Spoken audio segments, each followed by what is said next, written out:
Friends,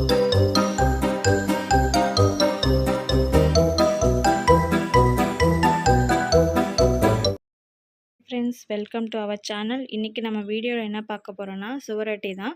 சுவரொட்டி எப்படி ஈஸியாக நம்ம வீட்டில் பண்ணலான்றதை பார்க்கலாம். வாங்க வீடியோக்குள்ளே போகலாம். நான் வந்து ஒரு பீஸ் இந்த சுவரொட்டி எடுத்திருக்கேன். இதை வந்து நல்லா வந்து சுடு தண்ணியில் வேக வைக்கணும். சுடு தண்ணியில் வேக வைக்கிறதுக்கு ஒரு பேனில் வந்துட்டு கொஞ்சோண்டு ஒரு கிளாஸ் தண்ணி எடுத்துக்கோங்க. இது கூடவே மஞ்சத்தூள், கொஞ்சோண்டு உப்பு ஆட் பண்ணிக்கோங்க. தண்ணி நல்லா கொதித்து வந்ததுக்கப்புறம் நீங்கள் எத்தனை பீஸ் வாங்குறீங்களோ அத்தனை பீஸ் வந்து போட்டுக்கலாம். நான் ஒரு பீஸ் தான் எடுத்திருக்கேன். ஸோ அந்த ஒரு பீஸை வந்து நல்லா வேக வச்சுருக்கேன். இது நல்லா கொதித்து வந்ததுக்கப்புறம் அந்த பீஸை போட்டு வேக வச்சுடுங்க. வெந்ததுக்கப்புறம் ஒரு குட்டி குட்டியாக வந்து நீங்கள் வெட்டி வச்சுக்கோங்க. வெட்டி வச்சதுக்கப்புறமா நீங்கள் வந்து கடாயில் வந்து ஒரு எண்ணெய் ஆட் பண்ணிக்கோங்க. அது கூடவே வெங்காயம், பச்சை மிளகா, கருவேப்பிலை ஆட் பண்ணிக்கோங்க. வெங்காயம் வந்து நல்லா வதங்கட்டும்.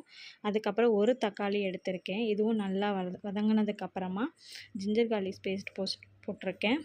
அதுவும் நல்லா பச்சை வாசம் போகிற வரைக்கும் வதக்கிக்கோங்க. நல்லா வெந்து வந்ததுக்கப்புறம் மசாலா ஆட் பண்ணிக்கலாம். கொஞ்சோண்டு கரம் மசாலா, மஞ்சத்தூள் ஆட் பண்ணியிருக்கேன். உப்பு தேவைக்கேற்ற மாதிரி ஆட் பண்ணிக்கோங்க. இது லைட்டாக தண்ணி விட்டு நல்லா கொதிக்க விடுங்க. எண்ணெய் பிரிஞ்சு வந்ததுக்கப்புறமா நீங்கள் வெட்டி வச்சுருக்க அந்த சுவரொட்டியை வந்து அதில் ஆட் பண்ணிக்கோங்க. சுவரொட்டி வந்து சாப்பிட்றது வந்து உடம்புக்கு ரொம்பவே நல்லது. முக்கியமாக ப்ரெக்னென்சி லேடி வந்து சாப்பிடுங்க. இது வந்து ரத்தம் வந்து ரொம்பவே இன்க்ரீஸ் ஆகும். ப்ளட்டு கம்மியாக இருக்கிறவங்க வாரத்தில் ஒரு 2 முறை இது நீங்கள் சாப்பிடுங்க. கண்டிப்பாக ப்ளட் இன்க்ரீஸ் ஆகும். நான் என்னோடய ப்ரெக்னென்சி டைமில் இதை தான் நான் சாப்பிட்டேன். எனக்கு நல்லாவே இம்ப்ரூவ்மெண்ட் இருந்துச்சு. எத்தனை பேருக்கு இது நான் பிடிக்குன்றதை வீடியோவில் கமெண்ட் பண்ணுங்கள். இது மாதிரி செஞ்சு சாப்பிடுங்க. உங்களுக்கு அதோட ஸ்மெல் எதுவுமே வந்து வராது. இதை வந்து நிறைய பேர் வந்து ஸ்மெல் வரும்னு சொல்லிட்டு சாப்பிடாமல் இருப்பீங்க. கண்டிப்பாக இதை சாப்பிடுங்க. அவ்வளோதான் ஃப்ரெண்ட்ஸ். என்னோடய வீடியோ உங்களுக்கு பிடிச்சிருந்தால் லைக் பண்ணுங்கள், ஷேர் பண்ணுங்கள். மறக்காமல்